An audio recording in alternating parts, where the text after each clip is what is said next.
Hello YouTube chess lovers and my friends, this is Gunjan here. Welcome to my 60-second episode of Dirty Chess Tricks. In this episode, I'm going to show you two high-profile Monticelli trick in the Queen's Indian defense from the white perspective. The opening arises after the following order: d4. Here it doesn't matter whichever move order black prefers. Let's say in this game e6 has been played first, and after c4 black indeed played knight to f6. Now many white players don't like the move knight to c3 as they have to face the Nimzo Indian defense. So what they come up is this second alternative, namely knight to f3. Okay, we have the Queen's Indian defense on the board with the trademark move b6, and after some critical moves g3, bishop to b7 and bishop to g2, as you can see, black has mainly two good options to develop the dark square bishop. First, let's check out bishop to b4 check, which is also known as Bogo Indian variation. And against this, white should continue with bishop to d2. Well, in recent times, black has tried various options such as a5 as well as queen to e7. However, bishop to d2 is still one of the popular choice. The point is, after queen captures d2, castle, and knight to c3, the obvious logical response is knight to e4, counter-attacking the white queen. Get ready guys, because here comes the moment which sets up the nice tricky platform for our upcoming Monticelli trap, and that is queen to c2. Attacking the knight, black has few options. Number one, d5 is pretty bad move because that will completely lock down this light square bishop. And so as f5, as after this move, white can simply respond with knight to e5, and result shows that this pin is quite annoying and black lost some horrible games from this position. So to cut the long story short, here if you check this position in online database, then you will find out that knight captures c3 has been highestly played move in this position. And it's logical as well, because after this, not only black is get rid of this one of the knight, but he is no longer in the pin of this lovely diagonal. And yes indeed, if white continue with the routine moves such as queen captures c3, then the resulting position are looking quite good for the black camp. But there is a big time trick exists in this position, as black get losing position after white just one move. Can you see it? Yup, knight to g5. And suddenly it is now black who get the rude shock. Number one, white is threatening a checkmate on h7, and the number two, the bad news for the black camp is that this bishop has been unleashed on b7, so that now black cannot defend both of this thing. Black can try two options, but none of them are working. The first move I want to consider is queen captures g5. Well, after that, the task is very easy. Yup, you capture on b7. Black can throw this in between moves such as knight captures e2, but white is not in a rush to capture that rook. So queen captures e2 is the obvious response. After the following forcing sequence, knight to c6, bishop captures a8, rook captures a8, the old move in this position is to save this pawn with the queen moves. However, with the modern engine, white can play this accurate move, rook to d1. And if you carefully look at this position, white obtain an exchange which in a long run, with the accurate play, a completely winning advantage for the white camp. Well, black can play queen check and grab a2 pawn, but I don't think so it's going to work out. And I have attached a sample game in the PGN where analysis clearly shows that white full point cannot be denied.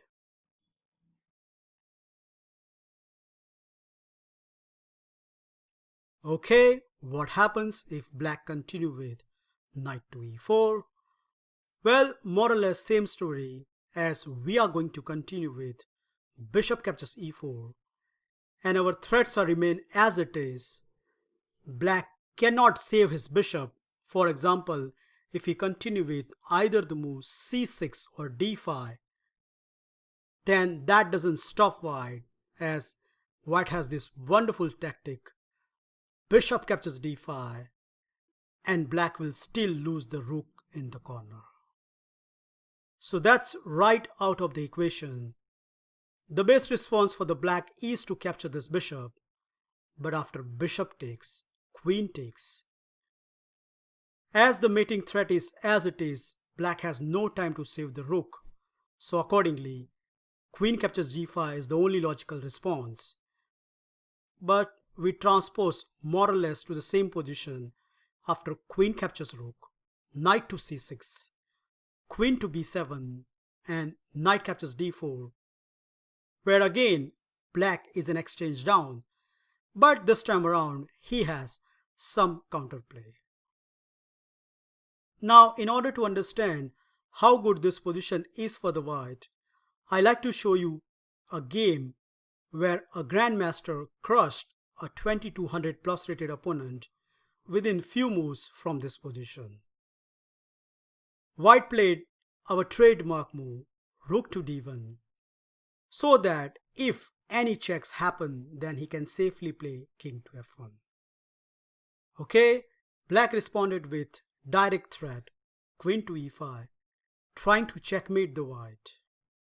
e3, counterattacking the knight, knight to c2 check, king to e2, and I think black was desperate in this position, so he continued with queen captures b2, thinking that I'm an exchange down, but I have 2 extra pawn and white king is quite open.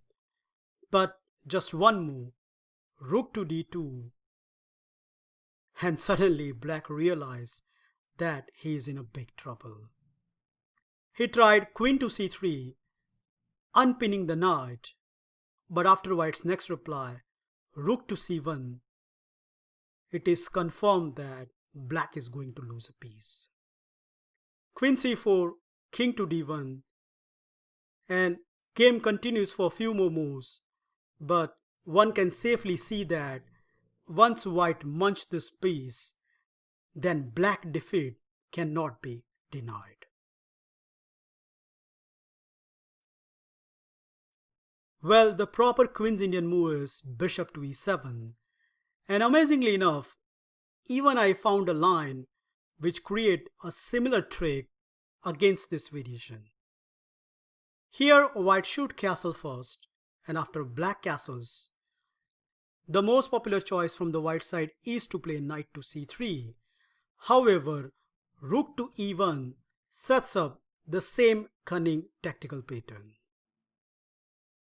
Well, by far one of the most popular choice by black is to play d6 and liberating the other knight. And only now we are going to continue with knight to c3. So as you can see, if allowed, then we want to play e4. So natural enough, most of the black player has continued with knight to e4, thinking that since there is no queen to c2, so we are completely fine. Except one thing that, again, they have fallen into the upgrade version of the Monticelli trap. Can you guess white's next reply? Congratulations if you see this super surprising move. Knight to g5. Boom! Well, all of this trick has the same platform, namely this poor pinning knight. Black has two good options over here, but amongst them, if we continue with knight captures c3, then this is a pretty bad move. At first sight, it looks tremendous, but if you recall our last trick, you will easily find white's next reply. Yup, queen to c2, not only hitting the mate, but hitting the b7 bishop. And after the following sequence, bishop captures g5, bishop captures b7, knight captures e2 check, rook takes, bishop captures c1, bishop captures a8, bishop to h6 and bishop to g2. The dust is clear, and clearly this time around black doesn't have single counterplay for his loss of an exchange.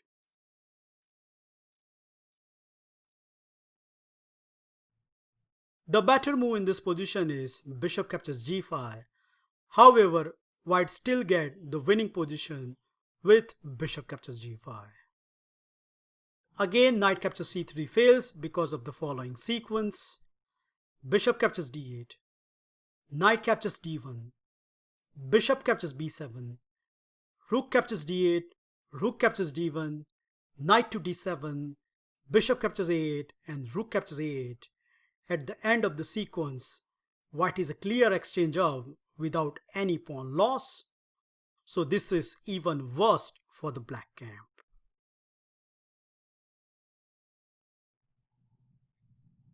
That means queen captures g5 is a forced response, and after that we can go ahead with knight captures e4. If the queen moves, then we have knight check and then winning the bishop as well as rook in the corner. So by force, black has to take this knight, and after that we will continue with bishop captures e4, attacking the rook in the corner. Well, few games in this position continue with d5, which I think a big time positional blunder, as after pawn takes, and the simple bishop to g2, left black with a backward c pawn which can be easily targeted. And look at this wonderful diagonal. Altogether, white is in a completely driver's seat. So nope, that's not the right option. The correct move in this position is c6, planning to play the d5. Okay, no issues. We are going to continue with queen to d3, counter-attacking the h7 pawn. Again, black has two choices. If we defend on h7 with g6, then after the following continuation, f4, queen to e7 and bishop to g2. In the next turn, we will take the whole center with e4, and just look at the spin. Because of it, there is a traffic jam scenario on the black side, and altogether black get a completely cramped position. But you may ask, hang on, at this position black doesn't need to defend on h7, but he can counterattack with d5. So the idea is very obvious. If white continue with bishop captures h7, then after king to h8, this bishop doesn't have any retrieve square, and in the next turn black can play the move f5 and trap down this bishop. So isn't that a blunder by white? Well, guess what? Here comes the last trick on the table. White has deliberately played this move order because he wants to play this cunning move. Queen to a3, counter-attacking the black rook. So black needs to defend this with knight to d7.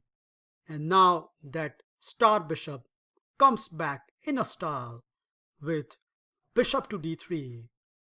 And at the end of the sequence, white emerged with an extra pawn and a better position.